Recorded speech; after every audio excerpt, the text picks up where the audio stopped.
everyone, welcome back. This is Coach Parker with CoachParker.org. Thanks for joining me. Today I have another youth football drill. It's the tackle football baseball. A lot of folks run this drill. I read a book here the other day, came across it this past season. Never really run it before, to be honest with you, and decided to install it here and then add some kind of Coach Parker quirky scoring little things to it. Man, I tell you what, we had a team this season, 11-year-olds, that all they wanted to do really was play this tackling drill, and it was quite fun, and we all the coaches got a lot of fun out of it too, and it actually teaches quite a bit of tackling and how running backs have to get yardage and make it to a certain point. So let's go through it. So again, this is what I call actually team tackle football baseball, because we do it in teams and the kids love that. It's very competitive. So we it's two teams, offense and defense. One's the batting team, which is offense. The fielding team is the tacklers. They're on defense and making tackles. We picked two captains from whoever had a good practice, last practice or this practice, or had a great game. We picked two. They choose the teams. Like I said, offense players or batters and blockers, defense or tacklers, coaches or umpires. And I try to put coaches at every bag, but if you can't have that, you need one at second and third, definitely first base, and somebody at home. We also, try to manage the rotation. A lot of kids that don't want to tackle sometimes, or don't want to block, actually be the blocker, they won't rotate through. You also kind of want to make sure when you're making those rotations for the blockers and the tacklers to try to look at sizes and make sure that some of your big linemen aren't going to go kill one of your small running backs, because that can happen in this drill. So those are how the teams are picked. And basically, baseball base running rules apply. I started out doing this with a traditional baseball diamond. Everything was equal. And then I wanted to make it a little bit tougher to score, because we were getting some high score games. And so and I was also having some trouble getting kids on first sometimes, which is really weird. So I made it easy to get to first. Not as easy because I put a blocker in there, so it's still kind of hard to get to first. And then I made a long second base baseline there. So since there's no tackler there, because the tackler's basically right here. This is the tackler, and it's hard for him. This is the blocker, and it's hard for him to get over there because the two tacklers, so they can basically turn and get that. And then it's easy to get to third base here.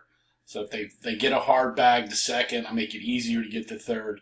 And then, of course, I'm making it really difficult to score here. The blocker can come over and help with the tackling and stuff. So I actually like this tilted rectangle thing a little bit better. The boys actually didn't like it as much because there wasn't as much scoring, but there's definitely more tackling, which is what I was looking for. I usually do a game of 3 to 5 innings. So we basically start on the whistle. When I blow the whistle, the ball carrier and the base runners go. The tackler and the blockers do their thing, and that's how basically the bat starts. There's 3 outs per inning. Some of the ways you get outs: if the running back fumbles at any time, that's an out. And if they're carrying balls to each bases, so if that base runner who has a ball gets out, then that also is an out. If you get tackled before you actually touch the bag, and I try to get them to touch a bag before their knees hit, if they're tackled before they actually can touch the bag, then that's an out. Sometimes I give it to them if they're so close, but it's up to you guys. If there's a flagrant penalty by the blocker, that's an out. So if there's holding, or he throws somebody down, or it's a block in the back, that's an out. And if there's a flagrant penalty by the defense, I give them 2 bases or maybe in a run for how flagrant it is.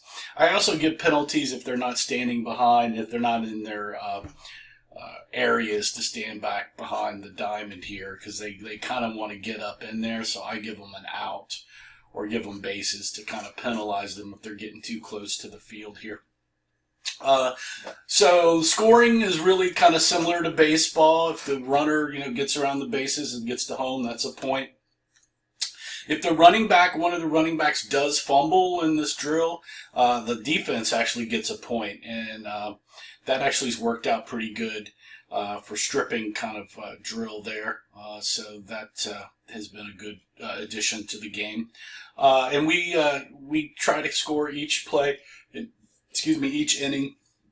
And the team captains for each team must also keep their score, because you're getting really involved in it. You almost need to sometimes write it down, because I swear, I love the drill too, and you get involved in it, the running backs and the players. It's a fun drill, and I'm so happy I finally did that this season, and sharing that with you guys today, because we have a lot of fun at it this season.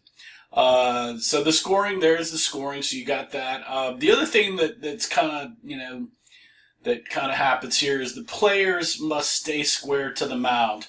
So, this is the pitcher's mound right here. And a lot of times these guys will angle themselves or kind of cheat over to make tackles. You can't really do that. They should basically be, like on a line of scrimmage line here, standing up or in 3-point stances, however you want to do that, and they should be that close. And then, on the whistle, then they make their moves. And the same thing with the base runners. They should be standing, square here, not angled off. And there's no lead-offs on the bases. And sometimes the runners will try to cheat over a little bit, but you want to kind of stop that. I did, just FYI, I did add this blocker here. You may want to take this blocker out. I added him because I wanted to get some blocking involved with the tacklers. That worked out for us. But if you go to the traditional diamond, you may want to take your blocker out a little there. So that's kind of an adjustment there.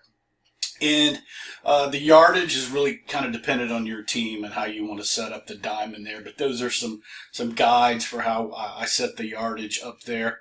So the players are staying square. That's kind of some of the tricky things on the diamond. I do have these cones here. So if the running back kind of gets into here and touches, he's kind of in a safe zone there. I don't want people just jamming on him, because the tacklers get pretty excited. So if he touches this bag and he's in here, that's pretty much this safe zone between the cones and that bag. You see the safe zones here. I still want them to touch the bag, but if they're at least inside a safe zone, then I kind of give that to them. That's the other thing there. And then also I have, just real quick, I have the tackling team. They'll line up here behind these cones, and I usually place a bag here. And the same thing that goes with the offense. I'll put a bag back here, and they line up. Actually, they'll line up. Here's a bag, and they line up over here like that. And that way we keep them out of this area here in the batter's box. So like I said, it's a great game. So I usually go 3 to 5 innings, like I said. Winners get water first. Losers will do 10 up and downs or run to the fence. And we'll normally play usually 1 game to 5 innings or 2 games to 3 innings. Sometimes we'll switch up teams. Sometimes we don't if we do the 2 games. But like I said, I had taken I'd seen this drill, variations of it for, good knows, 10 years or so, and never thought anything about it. And this season, I just decided, hey, why not? The kids were interested in doing it. And it got to be, this drill and the Big Oklahoma drill, which is another team competitive drill, were the 2 most highly requested drills to run in our practices. And I got another team drill called squash tackle ball, which I'll try to get a video done in the next couple of days on that team tackling offensive running drill too.